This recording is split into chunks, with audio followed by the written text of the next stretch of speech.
Last year was really exciting for us.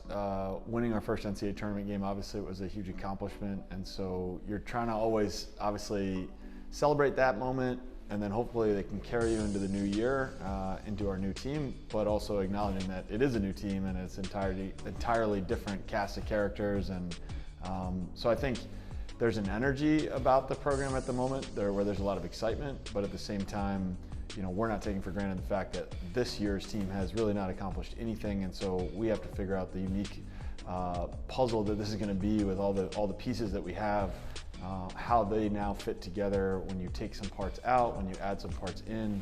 And so certainly I think it's more of like just a general sense of energy and optimism that, hopefully something like that accomplishment last year brings to a new season.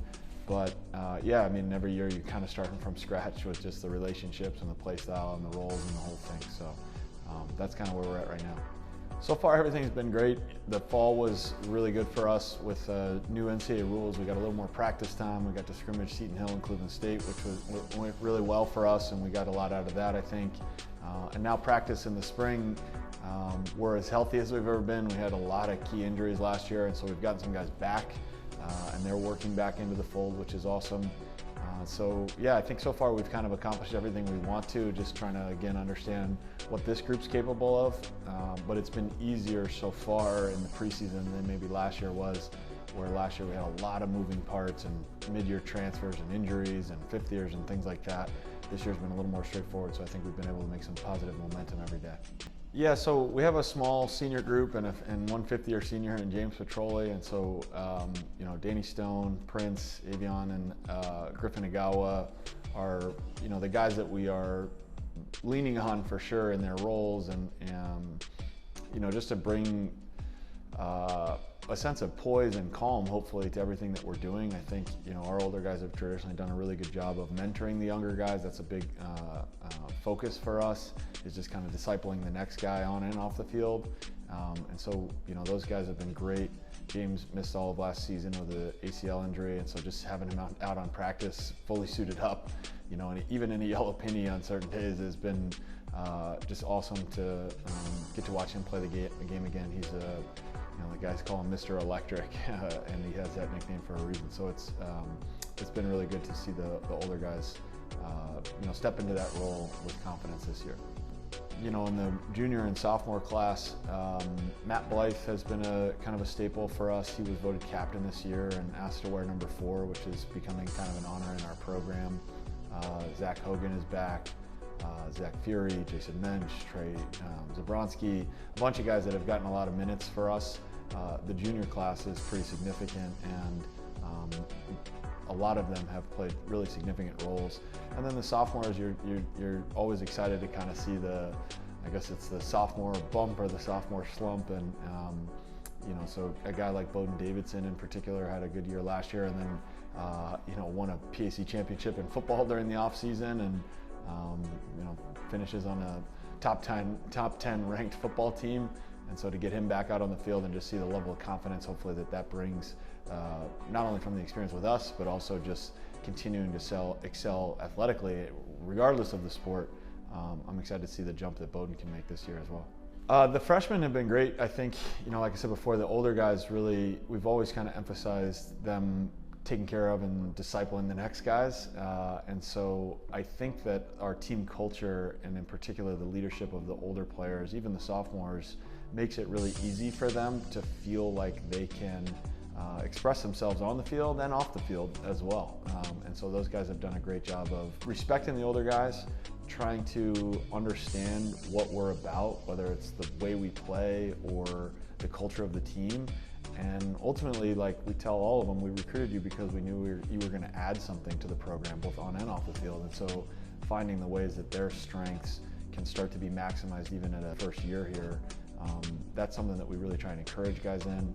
Our whole model of leadership is really kind of upside down. We have a rule that the freshmen aren't allowed to do anything, so they can't clean up the field, they don't pick up balls, they don't load the buses. That's all up to the upperclassmen and the older guys.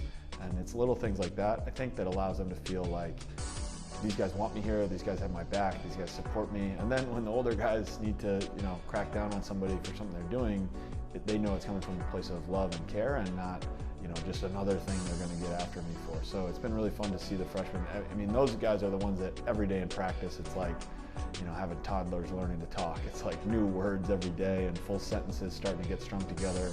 The freshmen really make probably the biggest jump, just even from day to day or week to week in practice once we get going in the season. So that's always exciting.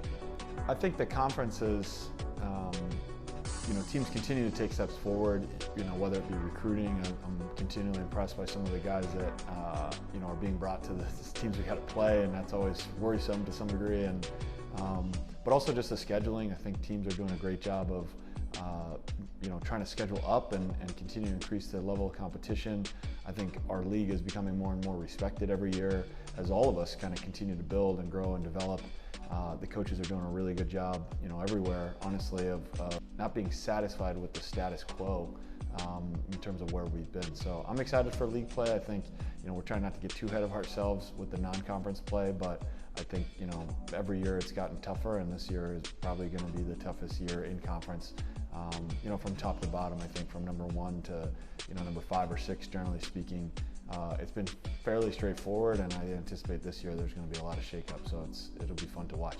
We want to play the best teams we possibly can, so I think we play the preseason number 1, 2, 4, and 11 teams in the preseason poll. So, 3 of those teams were in the Final Four last year, and one of them won the national championship, and one of them won the 2 prior. So, my approach, honestly, when building the schedule has always been to schedule for where we want to be and not where we currently are. So every year we've kind of tried to push the schedule forward a little bit. Last year we had some great ranked opponents, and this year even going beyond that. I think in the short term, it really reveals who you are and where you're at. Whether you win, obviously that's a really exciting thing, and we've beaten ranked opponents in the last couple of years, or you lose, you're going to learn a lot, and it's kind of like, okay, that's the standard at the moment, and so we have 2-3 months to chase that, so that when we get to May, that's where we need to be. And that's the greatest part about the non-conference games is not that they don't matter, but they don't really impact the season to a great degree. So they really are, if you have the right mindset about just being hungry and attacking the opportunities, like I said, you have a great chance to do something really cool when you win, or it's just they are very revealing, regardless of the outcome. And then hopefully being able to take those things and as coaches go back to the drawing board, and we've never been the same team, personnel or X and O's wise, that we were in February as we are in May. So, it gives us a chance to reevaluate kind of what we thought we had, who stepped into new roles or new things, how do we maximize, the talent. But also for the guys to just say like, okay, this just wasn't good enough. We didn't shoot well enough, or we didn't defend well enough, or we're not, paying attention to detail in this phase of the game. And I think we have a great culture of guys owning their own process and knowing that good is not good enough. If you're not improving, you're really getting worse, because somebody's out there getting better. So relatively speaking, you've got to improve every day. And they own that process. We have a great culture of guys staying after practice, getting extra work in, things like that, coming to the office, whatever it might be. And so then hopefully both of those things combined, the guys' individual effort, the coaching staff's kind of evolution, turns into a really great May. And ultimately when we're playing in the conference tournament, hopefully in May, and hopefully in the NCAA tournament and beyond that, that's when you need to be at your best. And so the whole 17-game season is an opportunity to learn, grow, and really, by game 18, be super sharpened and ready to perform at the absolute highest level that you can. And we've been able to do that in the last few years, and so we plan to continue that again this year.